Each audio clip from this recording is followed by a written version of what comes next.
He laughed. He shouldn't have. He was my father. Not in the affectionate sense, more like a man who mistook control for care. The kind who weighed his children by how well they obeyed. And I obeyed, for years. Because I was the second son, the backup, the one born to support the golden child, my brother. They said he was gifted. What they meant was he never lifted a finger but got the whole damn handout. I was the one who fixed things, cleaned up the mess, the quiet achiever, until I wasn't. The betrayal wasn't loud. It came after my first promotion. I had been working for my father's company, built a software system that saved them $250,000 in under a year. Clients noticed, investors noticed. But at home? "Your brother's handling the finances now," my father said one night over dinner. "He'll manage your salary. You'll get 20%, he gets 80%. And then, as if that wasn't absurd enough, I'll oversee the rest. It's family money anyway. That's how we build legacy." Legacy. What he meant was indentured brilliance. My effort, his credit. My genius, my brother's wallet. I looked him dead in the eye. "So I build it, he takes it, and you supervise?" Exactly. No hesitation, no shame. That night, I packed a bag, not out of rage, out of clarity. You see, my father thought obedience was loyalty.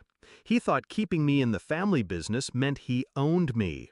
But he never owned my mind. I left the next morning. No speech, no drama. Just a note: "Thanks for the training. I won't need your supervision anymore." What they didn't know was that I'd been quietly working on my own tech. Nights, weekends. I built an AI model that outperformed their entire analytics team. Didn't register it under my name, used an alias, filed patents offshore, created shell companies. By the time they noticed I was gone, my product was already in beta. And my clients? His clients. They followed me. The real move came 6 months later. Their top investor, Larson Capital, pulled out. Quietly.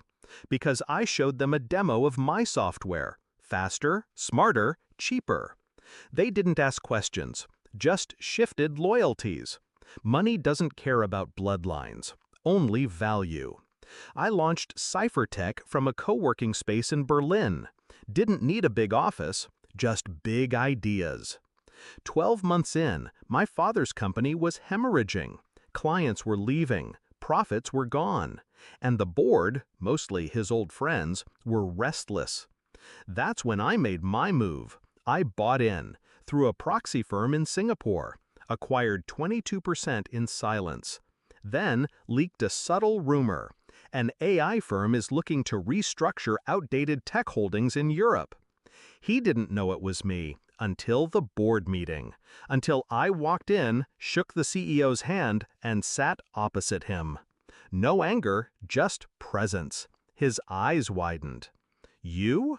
I nodded. "Still keeping 20% of my salary, Dad?" Silence. Then I slid a folder across the table. Inside, proof of tech theft, patent misuse, and a forensic audit showing millions routed through accounts in my brother's name that traced back to my software. He turned pale. The board didn't speak. They didn't need to. I didn't want revenge. I wanted the truth public. And that folder? That was my press release. They removed him 2 weeks later. The same board that used to toast him. My brother vanished. Off-grid, likely in debt. The empire they built off my back collapsed because I stopped carrying it. Now I run CipherTech. We're global, clean, scalable. I don't take orders, I write contracts. Sometimes people ask if I'd ever speak to my father again, and I tell them I have. Every time he reads a headline about me. Every time my company wins a contract he thought belonged to him. Every time his silence tastes like regret. He taught me one thing well: how to walk away. But he never expected I'd do it with everything he wanted, and none of the permission. Now, I own 100%. and peace was always the better prophet.